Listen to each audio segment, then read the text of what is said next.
Hello friends. आज हम बात करेंगे सीटेट एग्जाम से रिलेटेड बहुत ही इम्पोर्टेंट क्वेश्चंस की, जो कि आपके एनसीईआरटी ईवीएस से रिलेटेड होने वाले हैं। तो गाइज, अगर आप भी सीटेट एग्जाम की तैयारी कर रहे हैं तो ये वीडियो आपके लिए बहुत ही इम्पोर्टेंट होने वाली है, इसलिए आप वीडियो को बिना स्किप किए हुए एक बार लास्ट तक ज़रूर देखिए। तो चलिए हम बात करते हैं कर्णम मल्लेश्वरी के बारे में।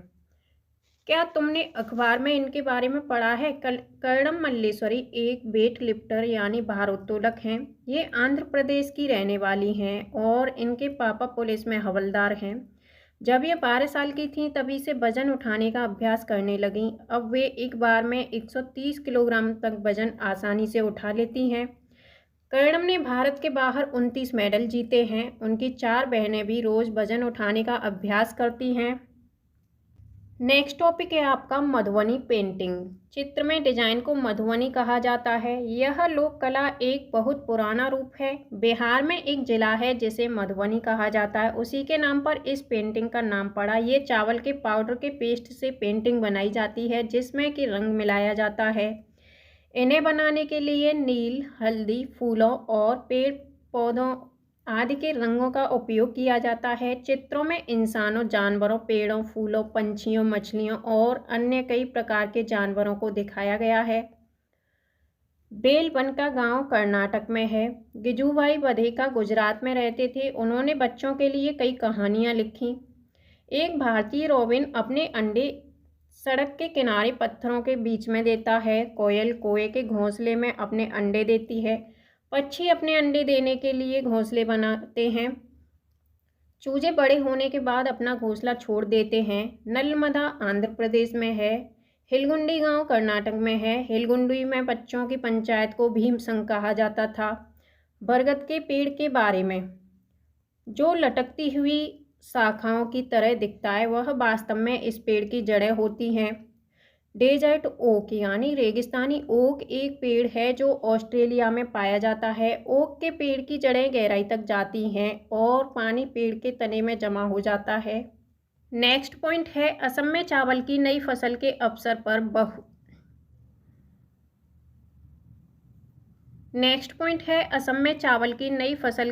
पर बिहू उत्सव मनाया जाता है। माघ बिहू 14 और 15 जनवरी को या फिर असमिया कैलेंडर के 10वें महीने के पहले और दूसरे माघ में मनाया जाता है। बिहू के अवसर पर बांस में भेला घर बनाते हैं। मुक्तापुर गांव आंध्र प्रदेश तेलंगाना राज्य के पोचमपल्ली जिले में है। पोचमपल्ली जिले में पारंपरिक व्यवसाय है कालीन बुनाई, खिलौना बनाना, इत्र उत्पादन आदि। ये चीज़ें उस जगह के नाम से प्रसिद्ध हो गई हैं जहां उन्हें बनाया जाता है, जैसे कि कुल्लू शॉल, मधुबनी पेंटिंग, असम रेशम, कश्मीरी कढ़ाई आदि। अबू धाबी है, तो अबू धाबी है आपका संयुक्त अरब अमीरात में। चिट्टप्पन मलयालम में पिता का छोटा भाई कहते हैं। कुंजम्मा मलयालम में पिता के छोटे भाई की पत्नी को कहते हैं। केरल में कई फलों के पेड़ मिलते हैं, जैसे कि नारियल, केला, कटहल, पपीता, सुपारी आदि। रेगिस्तान में उगने वाला एकमात्र पेड़ है खजूर। केरल में विभिन्न मसाले मिलते हैं, जैसे कि तेजपत्ता, इलायची, काली मिर्च आदि। गरम मसाला छोटी और बड़ी इलायची, लौंग, जीरा, दालचीनी, काली मिर्च, सौंठ आदि से बना हुआ होता है। लेफ्टिनेंट कमांडर वहीदा प्रिज्म भारतीय नौसेना में एक डॉक्टर हैं। लेफ्टिनेंट वहीदा परेड का नेतृत्व करने वाली पहली महिला हैं। वहीदा प्रिज्म जम्मू और कश्मीर के राजौरी जिले धन्नड़ी से हैं। नेक्स्ट पॉइंट है परेड में कुल आदेशों की संख्या 36 होती है। प्रिज्म ऐसा कांच होता है जो 7 रंगों को दिखाता है। तिब्बती, जिसे भोटी भाषा भी कहते हैं, लद्दाख में बोले जाने वाली एक भाषा है। भोटी भाषा में माँ को आमाले कहा जाता है और भोटी भाषा में पिता को बावाले कहा जाता है। रेशम का कीड़ा अपनी मादा कीड़ा को उसकी गंध से कई किलोमीटर दूर से ढूंढ सकता है। चींटियां चलते समय जमीन पर कुछ ऐसा पदार्थ छोड़ती हैं जिसे सूंघकर पीछे आने वाली चींटियों को रास्ता आसानी से मिल जाता है। मच्छर हमारे शरीर की गंध, खासकर पैरों के तलवों और हमारे शरीर की गर्मी से हमें ढूंढ लेते हैं। सड़कों पर कुत्तों की अपनी जगह बटी हुई होती है। एक कुत्ता दूसरे कुत्ते के मलमूत्र की गंध से जान लेता है कि उसके इलाके में बाहर का कुत्ता आया हुआ है। जैसे हमें इतने सारे रंग दिखाई देते हैं, उतने रंग जानवरों को दिखाई नहीं देते। आमतौर पर माना जाता है कि दिन में जागने वाले जानवर कुछ रंग देख पाते हैं और रात में जागने वाले जानवर हर चीज़ को काली और सफ़ेद ही देख पाते हैं। सांप के बाहरी कान नहीं होते, जमीन पर हुए कंपन को ही वह महसूस कर पाता है। जंगल में ऊंचे पेड़ पर बैठा लंगूर पास आती मुसीबत जैसे कि शेर, चीता, इन सभी को देखकर एक खास आवाज़ निकालकर अपने साथियों को संदेश देता है। नेक्स्ट पॉइंट है, कुछ पक्षी अलग अलग खतरों के लिए अलग अलग आवाज़ें निकालते हैं। जैसे उड़कर आने वाले दुश्मन के लिए एक तरह की आवाज़ और ज़मीन पर चलकर आने वाले के लिए दूसरी तरह की आवाज़। मछलियाँ खतरों की चेतावनी एक दूसरे को बिजली तरंगों से देती हैं। कुछ जानवर भूकंप या तूफान आने से कुछ समय पहले अजीब हरकतें करने लगते हैं। जो लोग जंगल में रहते हैं वे जानवरों के इस व्यवहार को समझते हैं। वे जान लेते हैं कि भूकंप आने वाला है या कुछ अनहोनी होने वाली है। सन 2004 दिसंबर में आए सुनामी से कुछ समय पहले जानवरों के अजीब व्यवहार और उनके द्वारा दी गई चेतावनी भरी आवाज़ों को अंडमान की एक खास आदिवासी जनजाति समझ गई। उन्होंने वह इलाका खाली कर दिया। इस प्रकार इस जाति के लोग सुनामी के कहर से अपनी जान बचा पाए। डॉल्फिन भी अलग अलग तरह की आवाज़ें निकालती हैं और एक दूसरे से बात करती हैं। वैज्ञानिकों का यह मानना है कि कई जानवरों की अपनी पूरी भाषा है। स्लॉथ भालू जैसे दिखते हैं पर ये भालू नहीं होते। ये दिन के करीब 17 घंटे पेड़ों से उल्टे से लटका करके मस्ती से सोते हैं। ये जिस पेड़ पर रहते हैं उसी के पत्ते खाते हैं। लगभग 40 वर्ष के अपने पूरे जीवन में ये मुश्किल से 8 पेड़ों पर घूमने की तकलीफ उठाते हैं। ये सप्ताह में एक बार ही सोच करने के लिए पेड़ से नीचे उतरते हैं। बाघ की मूंछें हवा में हुए कंपन को भांप लेती हैं और उसे शिकार की बिल्कुल सही स्थिति का पता चल जाता है। बाघ की मूंछों से इन्हें अंधेरे में रास्ता ढूंढने में भी काफ़ी मदद मिलती है। बाघ अपने इलाके में मूत्र करके अपनी गंध छोड़ जाते हैं। यह इलाका कई किलोमीटर बड़ा हो सकता है। एक बाघ किसी दूसरे बाघ के मूत्र की गंध से उसको झट से पहचान लेता है। बाघ मौके के अनुसार अपनी आवाज़ बदलता रहता है। गुस्से में, कराने में, घुर्राने में अलग अलग आवाज़ें और बाघिन को बुलाना हो तो अलग आवाज़ निकालता है। बाघ का घुर्राना 3 किलोमीटर दूर तक सुना जा सकता है। बाघ हवा में पत्तों के हिलने से और शिकार के झाड़ियों में हिलने से हुई आवाज़ में अंतर को भांप लेता है। बाघ के दोनों कान बाहर की आवाज़ इकट्ठा करने के लिए अलग अलग दिशाओं में बहुत ज़्यादा घूम जाते हैं। इतना सतर्क जानवर है लेकिन इस सब के बावजूद वह आज खतरे में है। हाथी को उसके दांतों के लिए मार दिया जाता है, गैंडे को सींग के लिए और शेर, मगरमच्छ और सांप को उनकी खाल के लिए मार दिया जाता है। कस्तूरी हिरन को थोड़ी सी खुशबू के लिए मार दिया जाता है। हमारे देश में बाघ और अन्य कई जानवरों की गिनती इतनी कम हो गई है कि इनके लुप्त हो जाने का खतरा है। हमारे देश की सरकार इन्हें बचाने के लिए बहुत से जंगलों को सुरक्षा भी दे रही है, जैसे कि उत्तराखंड का Jim Corbett national park, Rajasthan के भरतपुर जिले में घाना। इन जंगलों में जानवरों का शिकार करना मना है। यहाँ लोग जानवरों या जंगल में कोई नुकसान नहीं पहुँचा सकते हैं। सपेरे लोगों को कालबेलिया कहते हैं। कालबेलिया डांस आपका राजस्थान राज्य का फेमस है। कालबेलिया नाच में भी सांप जैसी मुद्राएं होती हैं। हमारे देश में पाए जाने वाले सांपों में से केवल चार तरह के सांप ही जहरीले होते हैं। ये हैं आपके नाग, करेंत, दोबोइया, अफाई। सांप जब किसी को काटता है तो उसके 2 खोखले जहर वाले दांतों से उस व्यक्ति के शरीर में जहर चला जाता है। जहर के असर को खत्म करने वाली दवाई सीरम सांप के जहर से ही बनाई जाती है और यह दवाई सीरम सभी सरकारी स्वास्थ्य केंद्रों पर मिलती है। आमतौर पर हमारे पेट के अंदर का तापमान लगभग 30 डिग्री सेंटीग्रेड होता है। हमारे पेट का पाचक रस एसिड अम्ल की तरह होता है। काला हांडी में सबसे अधिक चावल पैदा किया जाता है, फिर भी यहाँ के लोग भुखमरी का शिकार होते हैं। आत्रेयपुरम गांव आंध्र प्रदेश में स्थित है। दी गई तालिका में एक तरफ खाने की कुछ चीज़ों के नाम दिए गए हैं और दूसरी तरफ उन्हें 1-2 दिन तक खराब होने से बचाने के कुछ घरेलू उपाय बताए गए हैं। तो चीज़ें और घरेलू उपाय, हम इसकी सहायता से इन चीज़ों को कैसे सुरक्षित रखते हैं। दूध को हम उबाल के सुरक्षित रखते हैं। पके हुए चावल को एक कटोरे में डालकर पानी के बर्तन में रखते हैं।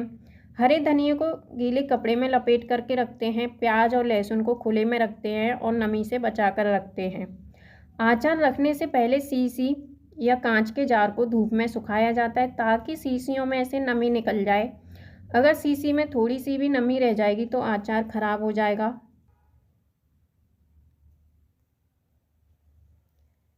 कुछ ऐसे पौधे भी होते हैं जो चूहों, मेंढकों, कीड़े मकोड़ों और छोटे जीवों का शिकार करते हैं। इनमें नेपेंथिस सबसे ज़्यादा मशहूर है। ये ऑस्ट्रेलिया, इंडोनेशिया और भारत के मेघालय राज्य में पाया जाता है। इसका आकार लंबे घड़े जैसा होता है जिसके ऊपर पत्ती का ढक्कन लगा होता है। घड़े से खास खुशबू निकलती है जिसकी वजह से कीड़े खींचे चले जाते हैं। पौधे के ऊपर पहुंचते ही कीड़े अंदर फंस जाते हैं और बाहर नहीं निकल पाते। कुछ बीज हवा में उड़कर बहुत दूर दूर तक पहुंच जाते हैं। कुछ बीज हवा में तो उड़ नहीं पाते, ये जानवरों की खाल और हमारे कपड़ों में अटक जाता है। पौधे स्वयं भी अपने बीजों को दूर छिटक देते हैं, जैसे कि सोयाबीन की फलियां पक करके सूख जाती हैं तो छिटक करके बिखरने लगती हैं। क्वेश्चन बनता है आपका, पिचर प्लांट या नेपेंथिस क्या है, ये क्या कार्य करता है? तो फर्स्ट ऑप्शन है आपका, भारत में नहीं पाया जाता। ऑप्शन बी, मेंढकों, कीड़ों और चूहों को चतुराई से फंसाता है और खाता है। ऑप्शन सी, कीड़ों को आकर्षित करने के लिए उच्च तारत्व की आवाज़ें निकालता है। ऑप्शन डी, मुंह छोटे छोटे कांटों से ढका होता है। तो इसका सही आंसर होगा मेंढकों, कीड़ों और चूहे को चतुराई से फंसाता है और खाता है। ऑप्शन बी होगा इसका सही आंसर। नेक्स्ट हम बात करते हैं जॉर्ज मैस्ट्रेल के बारे में। यह घटना 1948 की है। एक दिन जॉर्ज मैस्ट्रेल अपने कुत्ते के साथ शहर से लौटे। उन्होंने पाया कि उन दोनों पर बीज चिपके हुए हैं। इन बीजों को अपने कपड़ों पर चिपका देखकर वे हैरान रह गए। झट माइक्रोस्कोप निकाला, बीजों को बारीकी से देखने लगे। बीजों में छोटे छोटे हुक थे। इनकी मदद से बीज कपड़ों के रेशों पर अटक गए। यह देखकर मैस्ट्रेल को आइडिया आया कि वेलक्रो बनाने का। वेलक्रो से दोनों सतह चिपक जाती हैं और खुलने पर चरचर की आवाज़ें होती हैं। तुमने बस्ते, कपड़े, जूते, पट्टे आदि में इसका इस्तेमाल देखा होगा। है ना मज़ेदार किस्सा प्रकृति से प्रेरणा लेने का। हमारे यहाँ मिर्ची पुर्तगाल देश के व्यापारी दक्षिण अमेरिका से लाए थे। अब यह सारे भारत में उगाई जाती है। हमारे यहाँ भिंडी अफ्रीका से आई है। गोभी मटर यूरोप से आए हैं। चाय असम से आई है। सोयाबीन चीन से आई है। बीन अमेरिका से आए हैं। बैगन मूली रेशम करेला, बैगन मूली सेम करेला, आम संतरा बेर और केला, पालक परवल टिंडा मेथी ये सब भारत में ही उगाई जाती हैं। बूंद बूंद दरिया दरिया अध्याय में 650 साल पुराना घड़सीसड़ नामक स्थान के बारे में बताया गया है। इसमें सर का मतलब है तालाब। इसे जैसलमेर के राजा घड़सी ने लोगों के साथ मिलकर बनवाया था। इसके घाट पर बनाए गए स्कूल में आसपास के बच्चे पढ़ने आते थे। नेक्स्ट पॉइंट है, तालाब इस तरह बनाया गया था कि जब तक तालाब पानी से भर जाता तब बाकी पानी बहकर नीचे बने हुए तालाब में चला जाता। इस तरह 9 तालाब एक दूसरे से आपस में जुड़े थे। अलबरूनी एक यात्री भारत आए। अलबरूनी उज़्बेकिस्तान से भारत में आए हुए थे। अलबरूनी ने बहुत ही बारीकी से चीज़ों को और जगहों को देखा और उनके बारे में लिखा। पानी के स्रोत हैं जैसे बावड़ी, तालाब, नाला, धारा आदि। कुएं जो सूख जाते हैं उन्हें सूखने की कुछ वजह हैं। कई जगह मोटर लगाकर ज़मीन का पानी निकाला जा रहा है। तालाब जिनमें बारिश का पानी इकट्ठा होता था अब नहीं रहे। पेड़ों के आसपास और पार्क में भी ज़मीन को सीमेंट से पक्का कर दिया गया है। दड़की माई राजस्थान के अलवर जिले के एक गांव में रहती हैं। तरुण भारत संघ नाम की एक संस्था ने दड़की माई के तालाब बनाने में मदद की। वैसे तो सभी सागरों के पानी में नमक होता है, लेकिन मृत सागर दुनिया का सबसे नमकीन सागर है। इतना नमकीन कि लगभग 1 लीटर पानी में 300 ग्राम नमक यहाँ मिलता है। मृत सागर में हम ऐसे तैर सकते हैं जैसे आराम से लेटे हों, यानी मृत सागर में हम डूबते नहीं हैं। अब हम बात करते हैं दांडी यात्रा के बारे में। तो ये घटना 1930 की है। भारत की आज़ादी से पहले बहुत सालों से अंग्रेज़ों ने आम लोगों के नमक बनाने पर रोक लगाई हुई थी। ऊपर से नमक पर भारी टैक्स भी लगा दिया था। टैक्स यानी कर। इस कानून से तो लोग अपने घर के इस्तेमाल के लिए भी नमक नहीं बना सकते। भला बताओ, नमक जैसी चीज़ के बिना गुजारा कैसे हो? लोगों को मजबूरी में दुकानों से महंगा नमक खरीदना पड़ता था। इस बात से लोग बहुत नाराज़ थे। गांधी जी का कहना था, जो चीज़ें हमें कुदरत ने दी हैं उन्हें बनाने में बंदिश कैसी। उन्होंने लोगों के साथ मिलकर अहमदाबाद से दांडी के समुद्र तट तक एक लंबी यात्रा की और इस गलत कानून को तोड़ा। जानते हो नमक कैसे बनाया जाता है? समुद्र के पानी को ज़मीन पर क्यारियों में भर दिया जाता है। तेज़ धूप में पानी सूख जाता है और नमक के ढेर वहीं रह जाते हैं। अगला पॉइंट है, कांच की स्लाइड पर खून की बूंदें मलेरिया मादा मच्छर एनाफिलिस से फैलता है। डॉक्टर मरियम स्लाइड को माइक्रोस्कोप या सूक्ष्मदर्शी से देखते हुए इस माइक्रोस्कोप से एक चीज़ 1000 गुना बड़ी दिखती है, इसलिए खून के अंदर की बारीकियां साफ दिखाई पड़ती हैं। कई माइक्रोस्कोप से तो इससे भी ज़्यादा बड़ा दिखाई देता है। मलेरिया की दवाई। तो मलेरिया की दवाई बहुत पुराने समय से सिनकोना पेड़ की छाल से बनाई जाती है। पहले तो लोग छाल को उबालकर और छानकर ही इस्तेमाल करते थे, लेकिन अब छाल से दवाई बनाते हैं। गुड़, आंवला और हरी पत्तेदार सब्जियां, इनमें आयरन यानी लोहा होता है। मक्खियां पेट की समस्याओं जैसे रोग फैलाती हैं। शैवाल एक प्रकार का पौधा है जो बरसात के मौसम में ज़्यादातर फैलता है। वैज्ञानिक जिसने मच्छर के पेट में झांका वो हैं रोनाल्ड रॉस। जब लोग मलेरिया के बारे में नहीं जानते थे तब लोगों को पता लगता था कि यह खराब हवा की बीमारी है।